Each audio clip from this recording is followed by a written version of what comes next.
Good morning.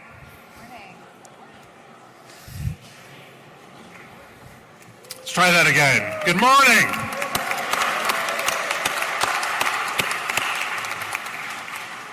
Well, welcome everyone to Good Food Conference 2023.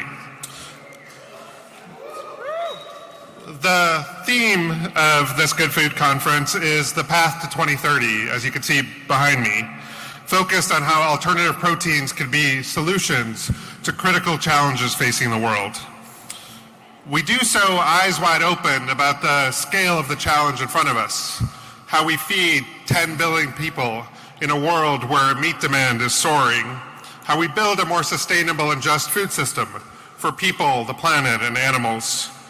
And we are so thrilled to be joined by all the people in this room who are contributing to that essential mission day in and day out in all the myriad ways you do so. But before we look forward to 2030, we thought this was a moment to reflect and take stock on how we got to this moment when cultivated meat went from science fiction a little over a decade ago to now being available at a butchery in Singapore, a restaurant in DC, and right here in San Francisco. About how the plant-based sector is over $8 billion in the US alone, about how hundreds of companies and innovators and investors are seeking to jump into the space, and governments around the world have now invested a cumulative over $1 billion in R&D and support for this sector, while also beginning to embed alternative proteins in their national strategies for food security, for the bioeconomy, for sustainability, for biodiversity, and so much more. You know, they say that progress comes slowly and then all at once. And standing here in California, we are seeing that play out with EVs, with energy, with so many other sectors. And all of us are engaged in the work of getting closer and closer to that tipping point, towards that moment when we finally build towards a world where all proteins are no longer alternative. And while we'll have a few folks on the stage this morning to recognize, the reality is every single person in this room, all your work over the past decade, advancing the science, the policy, the market momentum of alternative proteins, is what's gotten here to this moment. The hours spent burning the midnight oil in a lab trying to get that critical breakthrough. The endless negotiations over a comma in some regulatory document that could pave the way towards a level regulatory playing field for all proteins, or could pave the way for billions of dollars in investment in the sector. The amount of time on marketing and sales calls endlessly trying to advance your company's effort to get a product to market. All that work has contributed to where we are and how we get to 2030. So while we have a few folks on the stage today, the reality is every single person in this room, every single person joining us virtually deserves to be on a stage just like this one. So with that, it's my pleasure to cede the floor to three of my colleagues at GFI who work on our three programmatic areas: policy, science and technology, and corporate engagement, to kick off GFC 2023 by highlighting a few extraordinary champions who've gotten us to this place in the ecosystem. Jessica Almy, GFI's Senior Vice President of Policy, is going to kick us off by highlighting a trio of exceptional leaders who've advanced all proteins in the public sector. So with that, Jessica.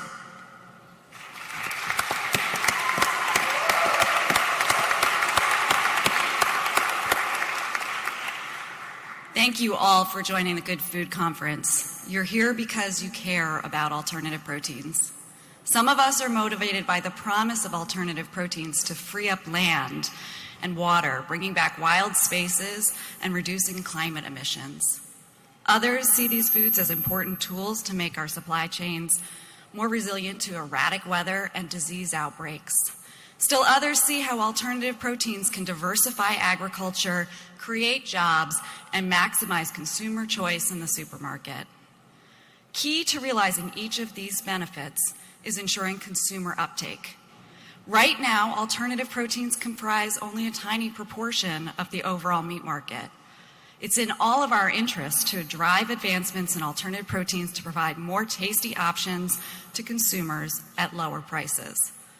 Policy can help make it happen. Policy can fix things. It's easy to go through your day-to-day experience without noticing the effects of policy. I walk to work. The sidewalks I walk on are paid by the city and maintained by them. I cross the street, and I'm generally safe. It is Washington, D.C., thanks to to laws that govern driving. The air I breathe is free from excessive pollution, thanks to the Federal Clean Air Act, and also state forestry policies that are in effect hundreds of miles away. I could go on, but you get the picture. For most of us, policy is the backdrop to our lives. For my team at GFI, it's our bread and butter. Industrial policy determines what goods are available to us, at what they cost, and where they're made and by whom. Agricultural policy influences the foods that we can buy in the supermarket and how much of our paycheck it costs to feed our family. The Biden administration and Congress have put a lot of money into building American industry.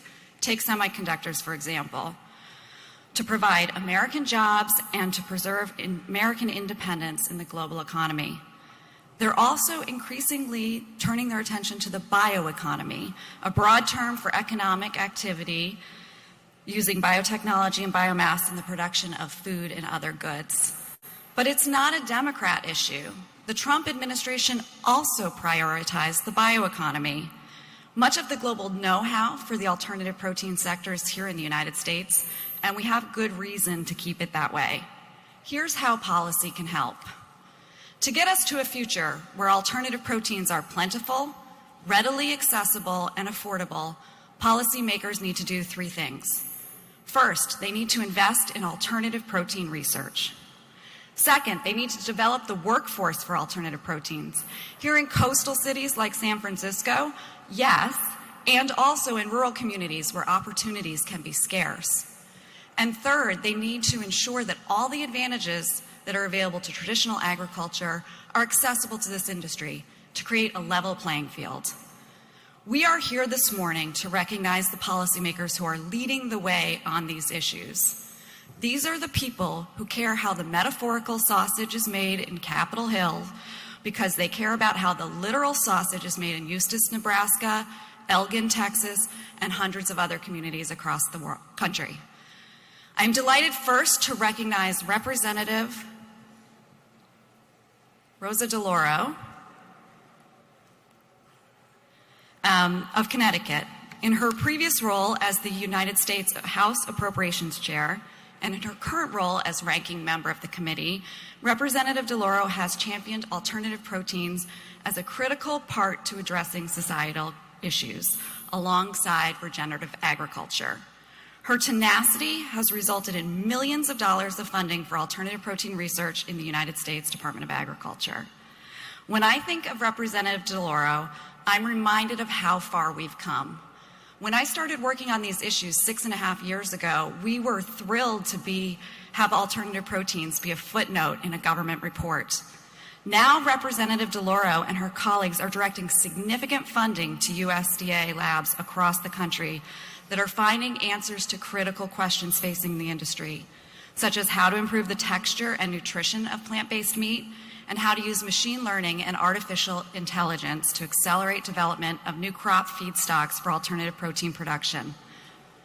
Please join me in recognizing Representative DeLauro, who sends along her regards by video.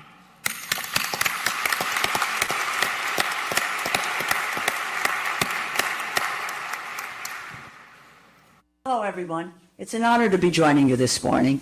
I would like to start by welcoming all of you to the Good Food Conference 2023, Path to 2030.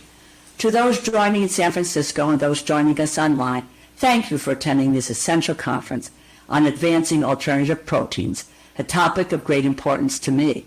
I also want to express my sincere gratitude to the Good Food Institute for hosting the conference. Alternative proteins can provide a market-based solution to several of our most pressing issues by meeting growing demand while reducing our environmental and climate impact. increasing the resiliency of our food system, and providing public health benefits, whether that's reducing the risks of antibiotic resistance, zoonotic diseases, or foodborne illness. When I was chair of the House Committee on Appropriations, I recognized alternative proteins as a key agricultural research priority. I encouraged the USDA to pursue parity in research funding for alternative proteins relative to the animal-based protein research as a means of combating climate change and addressing agricultural emissions while achieving food system resilience. I was proud to successfully direct several $1 million in funding for alternative protein research through the Agricultural Research Service. We recognized that public funding for additional research was crucial for the success of this nascent yet game-changing form of agriculture.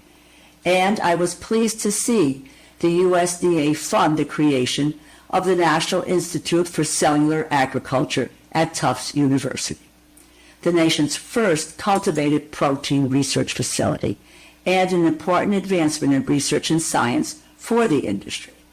I'm continuing to champion alternative protein research in our current Congress and am committed to seeing the sector's success. I have been proud to fight for government investment in alternative proteins because in a lot of ways, the success of the alternative protein sector will determine the success of our country in meeting our most critical challenges. Whether we successfully meet our climate goals, our food security goals, our national security goals, and our environmental justice goals as a nation depends largely on the success of this very industry. The U.S. must be a leader in the alternative protein sector, and we cannot miss the opportunity. We have always led the way with scientific innovation and should continue to do so now. Not only can we reduce our environmental footprint and improve the security and sustainability of our food system by supporting alternative protein innovation, we can also spur economic growth and create jobs for many Americans.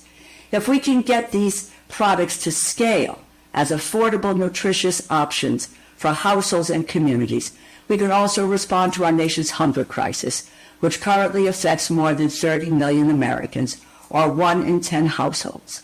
As I mentioned at the historic White House Conference on Hunger, Nutrition, and Health last year, we need to increase access to plant-based foods everywhere and increase alternative protein research as a mechanism for combating hunger. As a nation, we have already made strides towards success, and I am thrilled with our progress thus far. But there is still much work to be done, especially as it relates to the scale of investments required for the alternative protein industry to thrive and offer affordable products with great taste across the board. We must act now to expand our efforts and commitment to transforming our food system for the better. I am very excited to be a part of this game-changing conference. It is great to see so many folks gathered here today: scientists, entrepreneurs, investors, policymakers, and corporate leaders to achieve our collective mission to mainstream alternative proteins across our food system. Thank you for being a part of this year's Good Food Conference. I look forward to continue to collaborate with the Good Food Institute and others here on this important effort. It is time to double down on building a sustainable, secure, and just food future. Thank you all very much.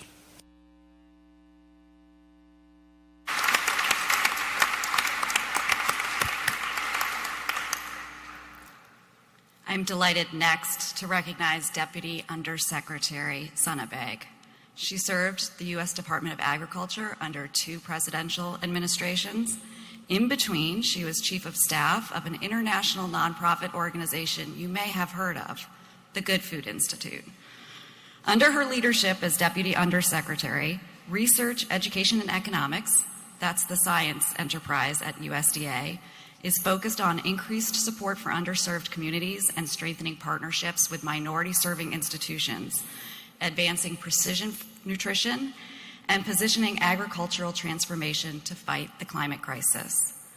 Deputy Undersecretary Begg has played a critical role in developing USDA's bold goals to use biotechnology and biomanufacturing to advance societal objectives under an executive order signed by President Biden. These bold goals recognize that food innovation can boost both dairy and cultivated protein companies, sustainably expanding the range of available protein options. They explicitly called for research in the structural design and food architecture of alternative proteins and recognized the importance of precision fermentation to produce high-volume, low-cost proteins and fats. Under her leadership, USDA is beginning to make serious investments in alternative proteins to grow and support the entire sector. Thank you. Let us recognize Deputy Undersecretary Sana Begg.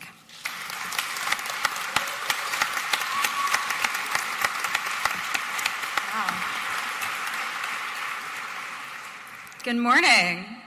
Good morning. Thank you so much, Jessica, for those kind words. I don't think I have anything left to say. But in all seriousness, I'm truly honored and grateful and a little bit astonished to be recognized as a champion in a field filled with champions like the incredible Mark Post, whose contributions to this field have been revolutionary. For me, creating a truly nourishing, resilient, and equitable food system is my life's mission. And democratizing access to sustainable and healthy proteins is central to this goal. And while I'm proud to stand alongside the other champions today, I want to be clear that I'm here representing an entire community of public servants across the agriculture, climate, and public health realms, working together to promote sustainable protein innovation. And the Good Food Conference unites leaders who I believe are aligned in this mission and are similarly optimistic that we will succeed in transforming our global food systems from the middle out and the bottom up. And it's events like this that showcase the boundless potential that emerging sectors like this one have, and that inspire clearly public officials like me and Congresswoman DeLauro to listen, to learn, and to respond to your needs. And of course, to take the stage today at a conference that I once helped organize is really a full circle moment. But I'm really not here to talk about me and the small role that I play, but to share, similarly to what Ilya had mentioned, that you are the reason that the public sector has begun to embrace the power and the potential of alternative proteins as a key tool in our toolbox to fight our global climate and hunger crises. And it is all of you, our scientists and researchers, our industry and community leaders, our students and our change makers that motivate us to push the boundaries of climate-smart agricultural innovation and deployment. And your work is critically important because we are at a pivotal moment in history. Our world is changing. We're faced with tremendous challenges beyond climate and hunger, to include biodiversity loss, major public health threats, and rapidly emerging pests and diseases. And across food and agriculture, the COVID-19 pandemic exposed alarming vulnerabilities and bottlenecks in our domestic and global supply chains. It exposed the risks and dangers created by many of today's production systems, which value hyper-efficiency over competition, over resiliency, and over safety. COVID also underscored how agricultural policy in the United States has long been focused on get big or get out, resulting in the acceleration of consolidation. But thankfully, USDA, under the leadership of President Biden and Secretary Vilsack, have been taking sweeping action to tackle structural competition issues and to create fairer, safer, and more resilient agricultural markets. And we believe that one of our sharpest strategies to unlocking this vision is by advancing biotechnology and biomanufacturing. These tools allow us to both create additional revenue streams for producers and to keep wealth in rural communities where it is created. And alternative protein development is one of the focal areas of President Biden's executive order to advance biotechnology and biomanufacturing. He specifically calls on USDA to determine how to use these tools to advance food and agriculture innovation, including by cultivating alternative food sources listed specifically in the EO. And in response, as Jessica mentioned, USDA partnered with the White House to release our Food and Ag Bold Goals report this spring. In it, we outline the goal that in 5 years, we will demonstrate viable pathways to produce protein for food consumption, including from biomass, from waste, from CO2, that achieve greater than 50% life cycle greenhouse gas emissions reduction and cost parity relative to current production methods. Now that is a bold goal, and you all play a vital role. And the efforts underway to implement the bioeconomy executive order are in part driven by that recognition that global protein production will need to double by 2050 to feed our growing population. So we know that it's imperative that we invest in complementary systems that can deliver nutrients as quickly and efficiently and deliciously as possible. And we already see that alternative protein development is creating new opportunities for our producers and spurring job creation in rural areas, especially as companies move to commercial scale and locate some of their operations in the heartland. And in fact, I know that according to a recent report by the Climate Works Foundation, the Global Methane Hub, the alternative protein industry could generate up to 83 million jobs by 2050. And we know that there is growing consumer interest across the globe for these products and rising investment across the sector, particularly now in the form of R&D investment from governments all over the world. And USDA is paying close attention. In fact, our scientists and researchers are increasingly supporting the development of the tastiest, safest, and most nutritious alternative proteins possible. We are working with partners to study how to de-risk this industry so it is more sustainable, more scalable, and more marketable. And under the Biden administration, I'm proud to say that USDA has now invested over $37 million in alternative protein R&D, with projects happening all across the United States. That includes over $17 million for research through USDA's National Institute of Food and Agriculture, or NIFA, which, as mentioned, provided the historic $10 million grant funding to Tufts University for the establishment of the first ever National Institute for Cellular Agriculture. In addition to that, USDA has launched a robust portfolio of internal research projects through ARS, the Agricultural Research Service, which we have a couple of scientists here from ARS. Thank you for being here. ARS has invested now more than $20 million since the start of the Biden administration to advance R&D at more than a dozen locations and for at least 18 high-need research projects. Our scientists are developing processes to extract and utilize proteins from plants such as pennycress, millet, and hemp seeds.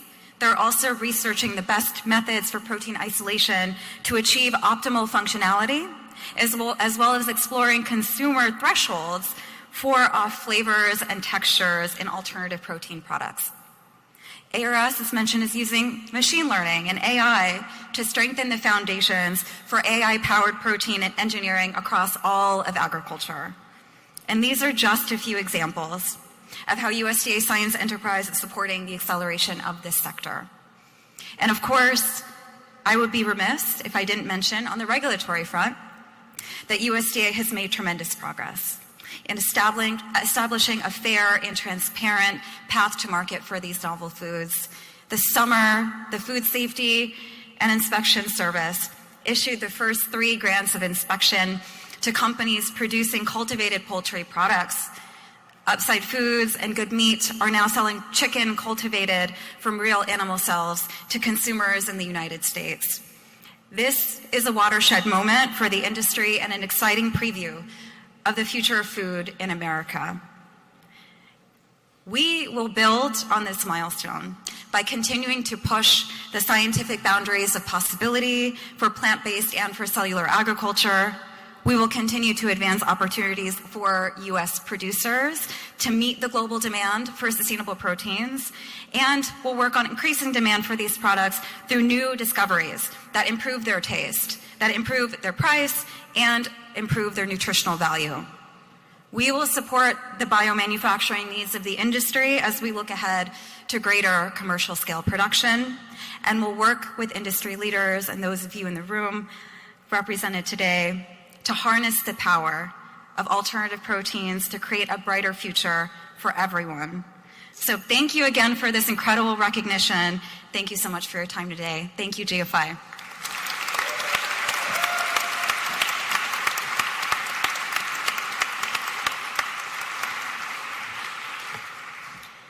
Next, I am excited to recognize Assemblymember Ash Kalra from California's 25th Assembly District. Assemblymember Kalra has been a trailblazer in the California legislature for alternative proteins. He helped secure $5 million in the budget for alternative protein R&D at 3 University of California schools, UC Davis, UCLA, which I bet is also in the room, maybe, and UC Berkeley. This was the first investment that California made specifically for alternative protein R&D and the largest that any state has made. From this initial investment, UC Labs have already begun to advance exciting work that will help us justify continued investment from the state. The Assemblymember, though, did not stop there. He continued his leadership through the establishment of the Alternative Protein Working Group in the legislature. This working group has engaged Assembly members and senators who are dedicated to supporting the alternative protein industry in California. Through this working group, we have been able to organize and mobilize support for alternative protein from legislators up and down the state. Please join me in recognizing Assemblymember Ash Kalra. Thank you. Thank you. Good morning, everyone. It's really amazing to be here, and especially with federal public servants being recognized. It's something that is very meaningful to me, because the work that we're doing collectively is really changing the world, and it's certainly, I think we're going to recognize that 5, 10, 15, 20 years down the road when we think back at the Good Food Conference. We think back with the work that's being done by so many of you in this audience. We're going to see lasting impact. And, when I think about what we need to do as a society, I think about the choices I make. I'm the only vegan in the legislature. But I think about that, or the fact that, I'm wearing vegan shoes and all that. The reality is that our individual choices are not by itself going to move the needle on what has to be done. And that's why I'm so appreciative of this particular conference and the work of the Good Food Institute, because we do need systems change. And so, when I first got in the legislature, my first term in 2018, I had the legislature first adopt a resolution recognizing the benefits of plant-based foods. And then over the years, we've had the opportunity as a legislature to start to focus more and more on our food systems, even to the extent where over the last few years we've required plant-based options at our prisons, at our hospitals.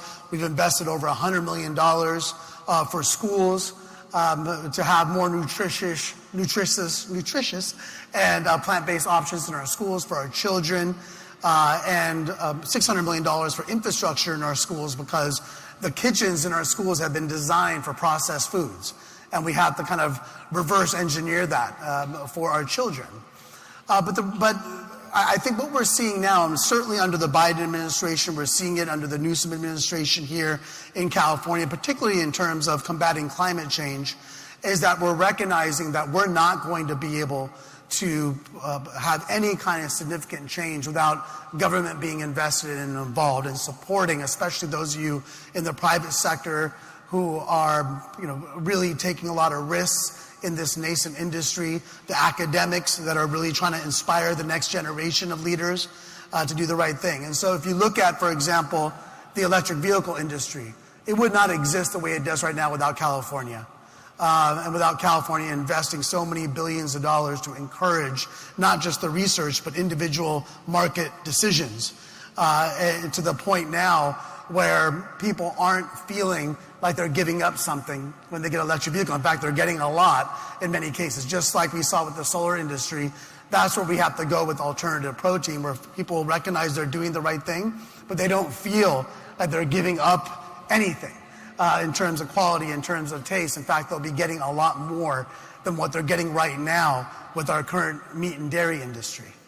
And so when we look at what we've done as a state, we look at in working with the Good Food Institute, getting $5 million for research at UC Davis, the Alternative Protein Project, the Alternative Meat Lab at Berkeley, resources for a lab at UCLA. Now, $5 million in the whole scheme of things in our food system isn't a whole lot of money. But what it does show, first of all, is that the state's invested. The state believes in this. It signals the market that this is something that the state cares about. And as we've done that in the past, the market usually starts to respond.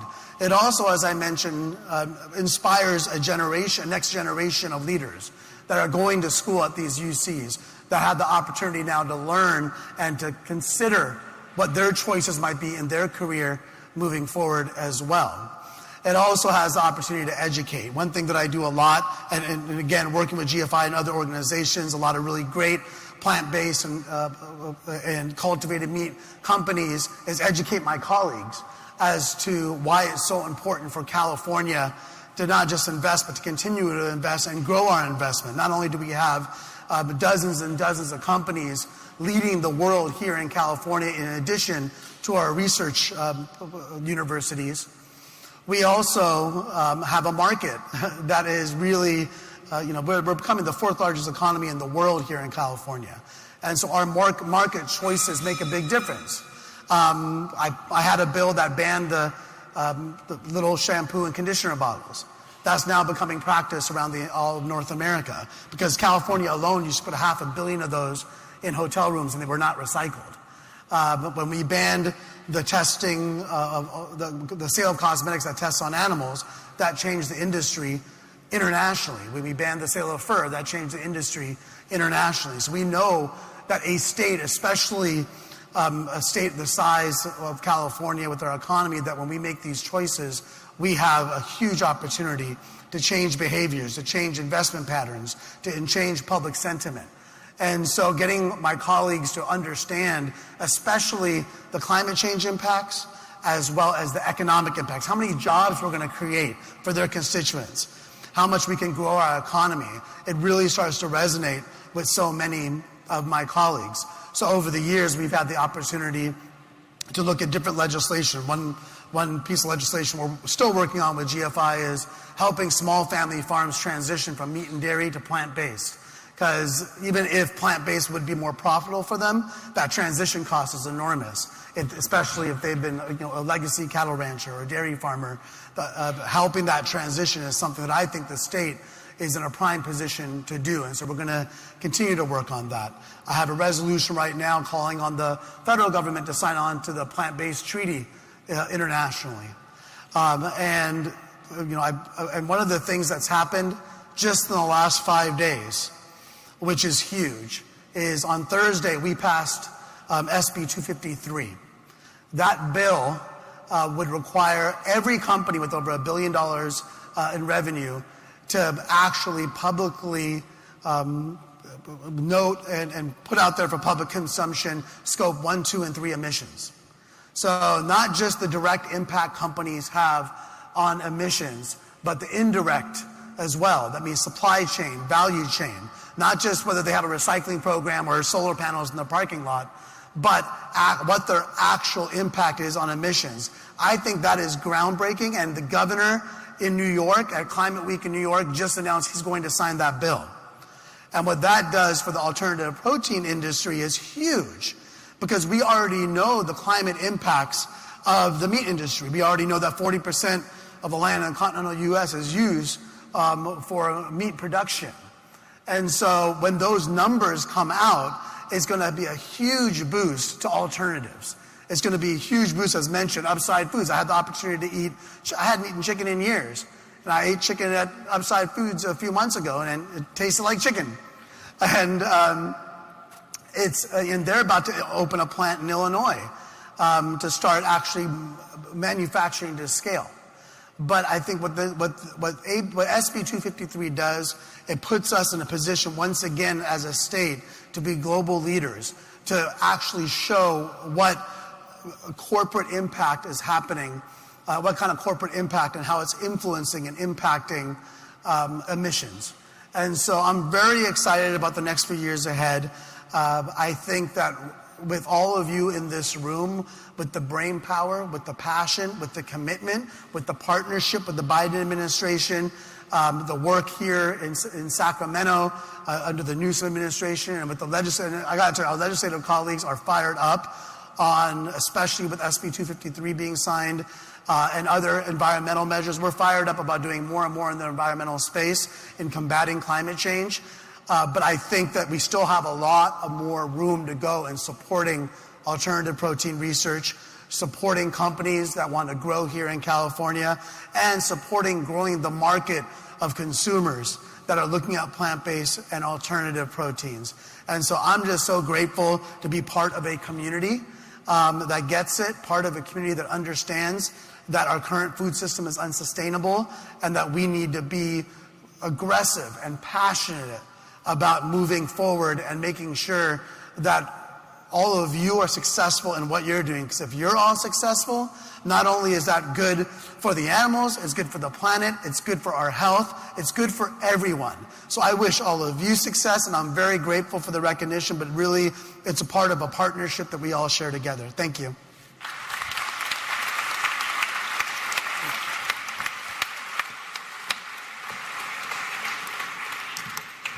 Thank you so much, Assemblymember Collara. Government, of course, plays such an essential role in creating those foundational conditions for the research for an emerging field. And the private sector, of course, is critical in translating innovation into real-world impact. Now, I'm excited to spotlight the role of the scientific community in addressing those technical challenges that currently stand in the way of creating a future where alternative proteins are just as delicious, just as nutritious, just as inexpensive and accessible as conventional animal proteins. By the way, the scientific community is the reason I have no voice right now. Last night's reception felt like a reunion party, and there's so much enthusiasm and excitement in this community. Now, I'm extremely excited that we have Dr. Mark Post with us, and I'll hand over to him in a few minutes to talk about his reflections on the field over the last decade as one of the most inspiring and most visible champions by name in the field. But first, I want to take just a couple moments to lean into the importance of the word community when I say scientific community. We see these brilliant leaders in the spotlight, but they will all be the first to tell you that the folks putting in the long hours at the lab bench or in the pilot plant are all of their research teams and their trainees, hundreds of dedicated scientists standing behind them. So I want to quickly shine a spotlight back on folks that we have here with us at many different career stages who are part of that broader scientific community, and acknowledge how important they are for everything that's happening in this field. So listen up, this will be participatory. If you are an advanced career scientist, so say a PI of an academic lab or someone leading a research team at a company, please stand up and stay standing.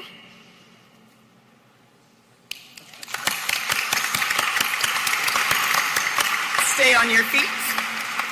If you're well along the path in your cultivation as a researcher, so say a PhD student or a postdoc, or you're a scientist or senior scientist or some title like that at a company, or an engineer, please stand up.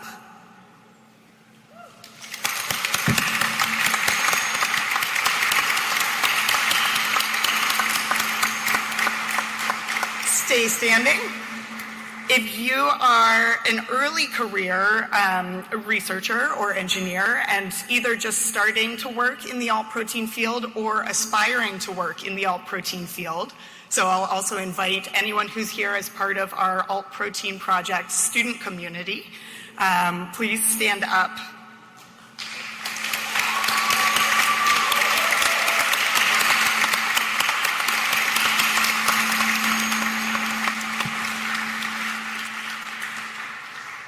Thank you so much. You can sit down. When we're talking about building an emerging field, this is what we're talking about. Folks at every level who are learning, teaching, influencing, cross-pollinating ideas across each other. And this is exactly the type of forum where that activity can and should occur. As with all difficult and worthwhile endeavors, it truly takes a village. So with that, I am delighted to hand the mic over to Dr. Mark Post to reflect on the last decade, as well as to share what he anticipates in the decade ahead. Thanks so much, Mark.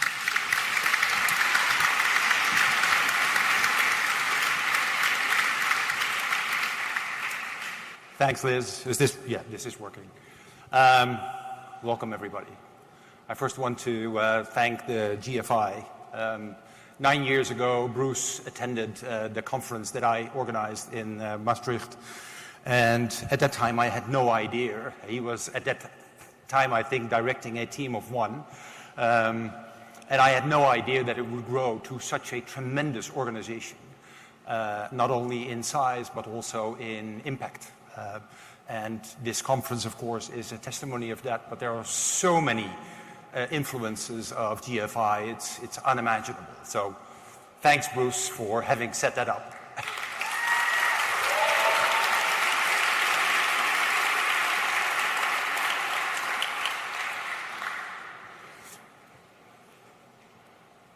Where are we? This is not my slide. I'm going to talk without slides, if that's okay with you. I have no idea.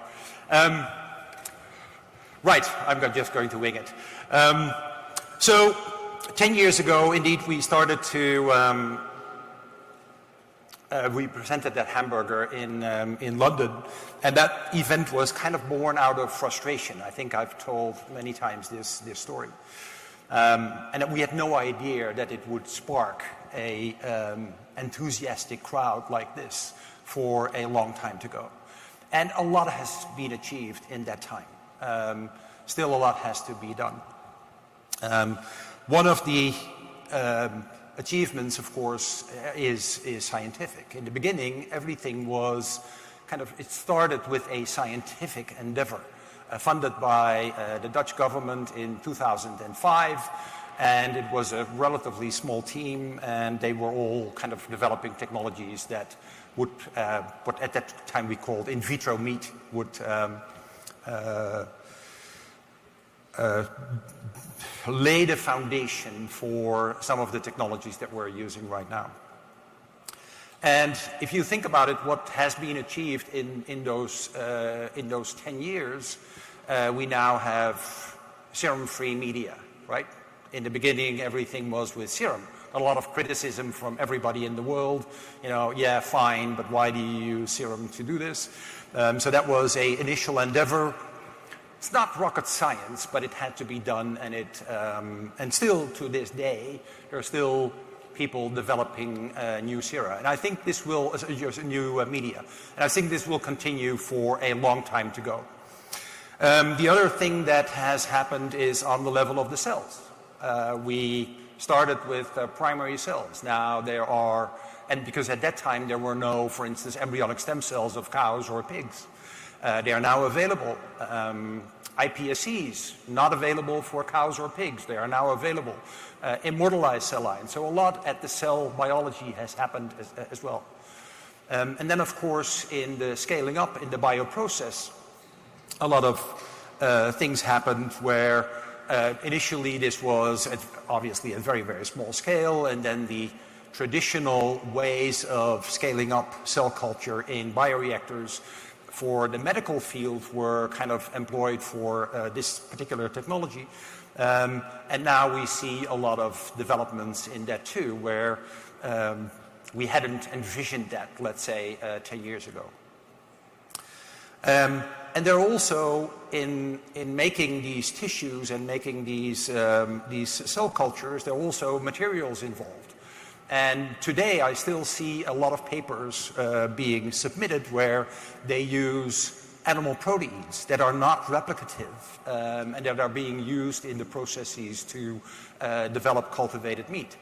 And fortunately, we increasingly see that that is being replaced by new biomaterials that are not animal-derived or are completely synthetic. So a lot of things have happened in that time. And I guess you saw the people who are working on this very hard, very intense. That's one thing I want to say, which I come from the medical field, and the motivation that people have, that researchers have to work in this field and to make this happen is incredible. I've never seen this in the medical field before. It's a whole new level of motivation to work on subjects like cultivated meat. And it's extremely gratifying for somebody like me to see that. Because, that's kind of, we share that passion and that motivation, but that gives an extra energy into making this happen. And don't underestimate how important that is. That's how far we have come. The battle is not over, right? We are just really, in my mind, at the beginning. I said a number of times when I was talking to governments, you need to start funding this, we need to have public funding. This is an endeavor for the next 30 years, not 2030. 2030 is a nice mark on the horizon, but this is an endeavor for the next 30 years. There's still a lot of small things that need to be done.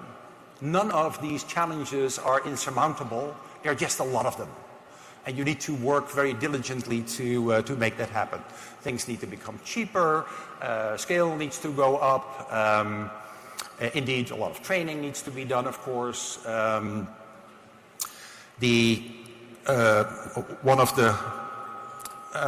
of the things that there's still a lot of technology development, product development. We see now a number of new products out there. Where cultivated meat is a part of the product. I have the ambition myself to at some point want to see a ribeye steak, a real ribeye steak that you cannot distinguish from the real thing. And that, from a scientific point of view, is a great thing to strive for, but from an industrial point of view is not easy.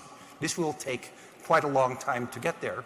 Yet it's important because for people to recognize that this is a credible alternative for meat, you will need to have these type of products. And they're getting there very small scale and not right where we need to be. And this is really not easy. That's why I have kind of this landmark of 30 years. So I think what has been said here, and it's great to see a number of people from policy here, and to see that in the US and in a lot of other countries in the world, this is receiving public funding. And this, for this 30-year horizon, is absolutely essential, right?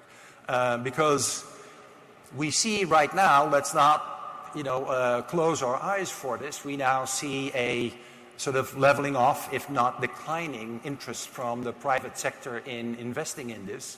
Of the 156 companies that were there maybe a year ago, we now see a couple of companies also folding because they cannot get additional funding.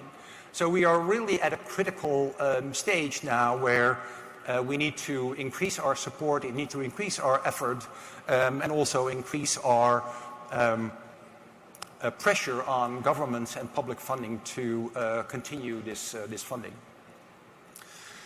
So for 2030, again, for me, that's a very short period of time. You cannot do a whole lot in, at least scientifically, in 6 or 7 years. Still, a lot needs to happen from the technology part, from the bioprocess part, but also cost. One of the challenges here for scaling up, for instance, is, and I never really realized that because I never was involved in scaling up, is that we have this catch-22 between cost of goods and scaling up, right? It's very obvious in, for instance, the growth factor market. It's very nice to see that we now have 30, 40 companies getting into this market, starting to grow or to make recombinant growth factors, but they're still at a relatively high price. And once they scale up, that price will come down. When we talked to one of the big manufacturers of recombinant protein in food many, many years ago, they said, oh yeah, we can make this for $10 per gram, but then you need to buy like 1,000 kilos. Well, 1,000 kilos last me until, a couple of centuries from now. So that's kind of the catch. They are waiting for scaling up their production for us to provide the demand. We are waiting for them to provide the very cheap growth factors. And it's all doable, but you have to bridge that gap between waiting for each other to scale. So that's one of the problems that we need to overcome, and I'm sure it can be done, and we gradually see this happening, but I would love to see this go a lot faster, because then we can scale up a lot faster. And there are also still a number of real fundamental technology issues. One of the things that keeps me awake, there are not that many things that keep me awake, but one of the things that keep me awake is, can we actually get to the quality of these tissues outside of the cow or the pig or the chicken, to the quality of these tissues so that future consumers cannot really make a distinction anymore, cannot really recognize this as being cultured. This may be somewhat overambitious from me, but I think that's what we have to strive for. It's great to see now that there are products out there where animal cells are added as an ingredient, and they do add value to the product. But I think to become really a credible alternative for the larger population, we need to do better than that. And that's not a trivial challenge. We can get there. We have seen also, I've seen personally in the last couple of years, a lot of improvement in, for instance, muscle protein and fatty acids in the fat products, where for the fatty acids, it's no longer distinguishable from fat from the animal anymore. For the animal proteins, it's still somewhat off, and it's hard to do. So I keep telling internally we are not being disrespectful to Woody Allen, but we are kind of making Woody Allen muscles instead of Arnold Schwarzenegger muscles. And we eventually need to get better at this. So a lot of challenges. It's also a lot of fun, actually, to work on this. As a scientist, I'm really intrigued by this. And as I mentioned, I have big ambitions. And I think we all need to have that ambition. We're not there yet. 2030 is a spot on the horizon. But please look further than that and share that ambition with us. And please also keep on having that same motivation that has been so great for the last 10 years, and keep that up for the next 25 or 30 years. Thank you.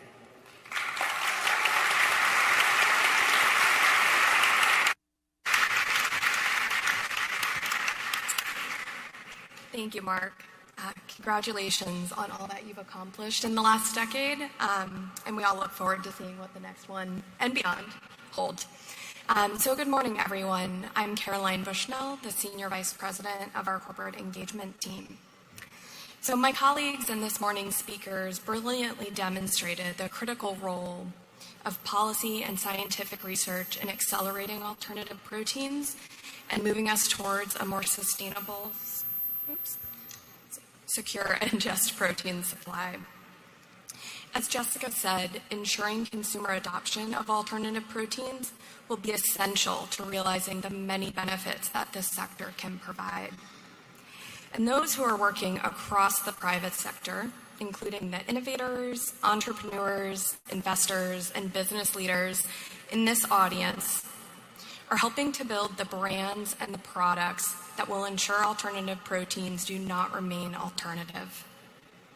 These folks are consistently innovating to provide consumers with alternative protein options that are just as tasty, affordable, and accessible as the conventional ones.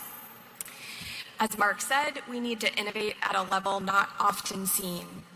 And when you need to innovate, you need to collaborate.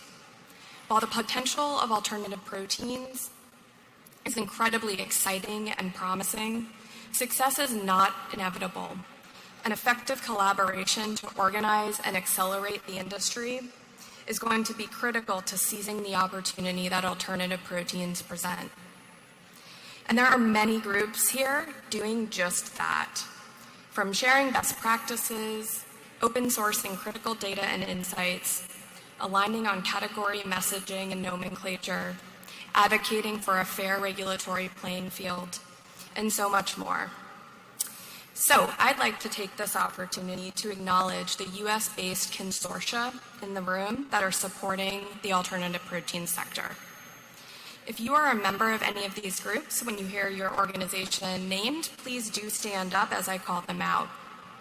Alongside these groups, there are of course many others doing critical work, so I apologize if I don't mention an initiative you are a part of.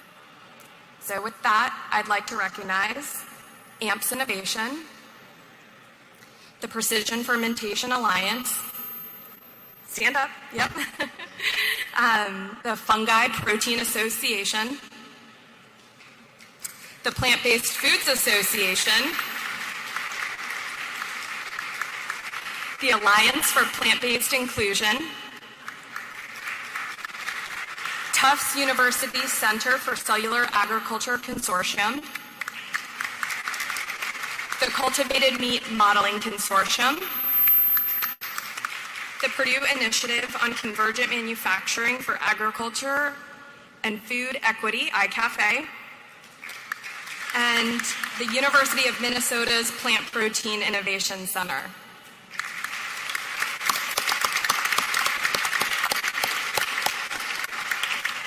So thank you all for all that you do to support the alternative protein sector. You can sit down now, thank you. And there are, of course, many other international alliances that have joined forces to help reimagine protein and are doing critical work. There's too many to comprehensively name, but we thank you all. This is truly a team effort, and we're so grateful to be in it with you all.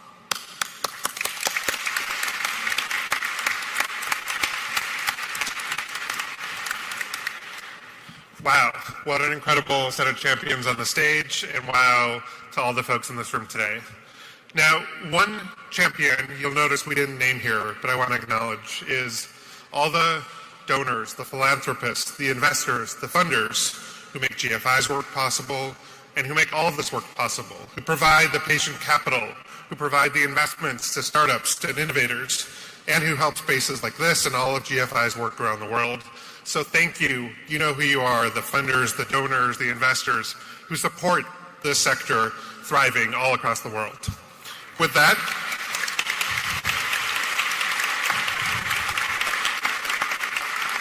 as you've heard as a theme in the welcome yesterday and this morning, every single person in this room truly is a critical part of how we build this world where all proteins are part of our everyday food system. And so our hope is that over the course of today and tomorrow, you take this opportunity to meet someone you don't know, to strike up a conversation, to plant the seeds for a partnership that could grow into the next great idea, the next great company, the next great research project, the next great effort that gets funded by state, local, or national regulatory bodies. So with that, I'm pleased to invite you to our first networking session that's going to take place over there in the sponsor hall. Take the opportunity to meet other attendees at this GFC, check out the sponsor section, learn about the sponsor's work, get caffeinated, check out all the sessions over there. And be sure, if you haven't yet, to sign up to Swap Card. Gives you access on your phone to schedule networking sessions, meet fellow attendees at the GFC. One small note, if you have scheduled a Swap Card session meeting with somebody else, the location listed may not be correct. The rooms that are available are actually on the second floor of Building C. So if you use Swap Card and scheduled a meet and greet with someone, the actual location for that throughout the next couple of days is Building C on the second floor. When you walk outside, you'll see Building E, D, and C, and that's the space we're using. And with that, we have an hour for networking, and we'll be back for concurrent sessions. There's 3 different spaces for them at 10:30. Thank you so much, and welcome to GFC.